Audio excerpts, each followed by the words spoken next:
Ele fala, não conheço um médico que passa fome. Talvez em Cuba, Verdade. quando vieram pra cá. Tinham que mandar todo o dinheiro pra lá. Mas você não conhece um médico no Brasil que passa fome. Um contador, talvez não fique rico. A maioria não vai ficar. Mas também não vai ficar super pobre. Ele vai ter o emprego dele. Enquanto o pessoal tava falando disso de empreender, a gente citou livros aqui, eu vou fazer um paralelo com livros pra depois chegar numa ideia de um autor que eu gosto pra caramba. Esse cara, ele mudou minha forma de pensar, que é o Nassim Taleb. Mas sobre livros, eu também acho incrível o que um livro pode fazer com uma pessoa no final das contas, né? Eu acho que uma das grandes vantagens que nós temos frente a outros animais é o fato de que a gente consegue acumular toneladas de conhecimento de maneira externa, e eu desconheço uma espécie que consiga fazer isso aqui no planeta igual a gente faz. De você poder ler algo que foi escrito há 2000 anos e ter total compreensão daquilo. E você pega, por exemplo, eu li Armas de Hermesiaço esse ano, que fala sobre como os europeus dominaram os incas e tenta explicar, né, por que os espanhóis chegaram aqui com caravelas, né, com galeões, com arcabuzes, com aço e cavalos, e não os incas que chegaram na Europa e dominaram os espanhóis. E uma das vantagens que os espanhóis tinham era a capacidade de armazenar conhecimento. O Pizarro, quando foi conquistar o Império Inca, ele leu as anotações do Cortés. Na verdade, ele não leu, ele era analfabeto, mas ele tinha pessoas que leram para ele. E ele tinha um conhecimento de como os pré-colombianos operavam. Os incas não conseguiram ler os relatos dos astecas. Eles não tinham uma escrita.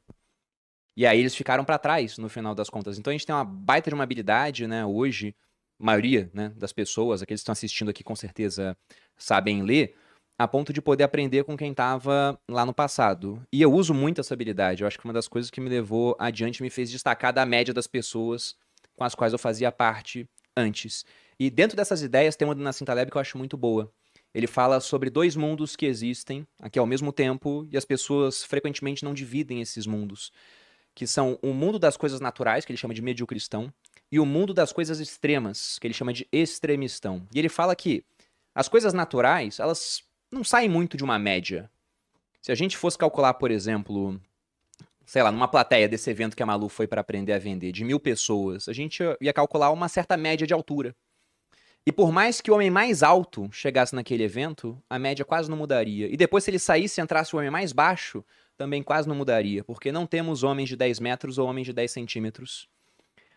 É uma coisa natural, não foge da média. Agora, se a gente fosse pegar uma média dos ganhos das pessoas ali, aí as coisas mudariam. Porque você obter uma certa média, digamos aí 100 mil reais por ano, uma média até alta, né, para a realidade brasileira. Só que de repente entra um bilionário lá. Esse cara ia elevar a média a ponto de só ele estar acima da média. Porque ele ia levar a média, por exemplo, para, sei lá, 5 milhões.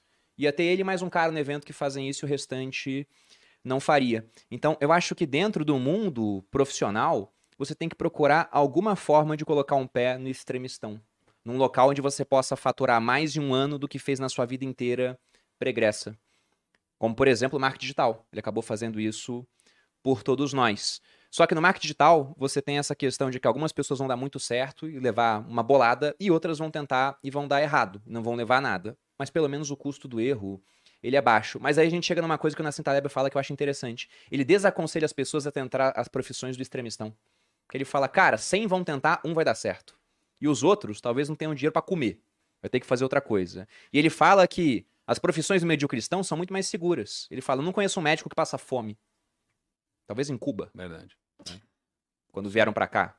Tinham que mandar todo o dinheiro pra lá. Mas você não conhece um médico no Brasil que passa fome. Um contador, talvez não fique rico. A maioria não vai ficar. Mas também não vai ficar super pobre. Ele vai ter o emprego dele, né? Então, essas profissões te deixam na média. Só que hoje, dentro dessas profissões, você consegue botar um pé no extremistão, por exemplo, usando a internet. O cara já é médico, ele já garantiu que pobre ele não fica. E nem classe média, né? O médico costuma estar num patamar acima. Mas se é um médico que usa a internet, ele lota a lista dele de clientes. Aí ele fica mais acima ainda. Ou ele lança um produto e consegue ter uma surpresa positiva. Achou que ia vender para 100, vendeu para 1000. Aí vai lá para cima.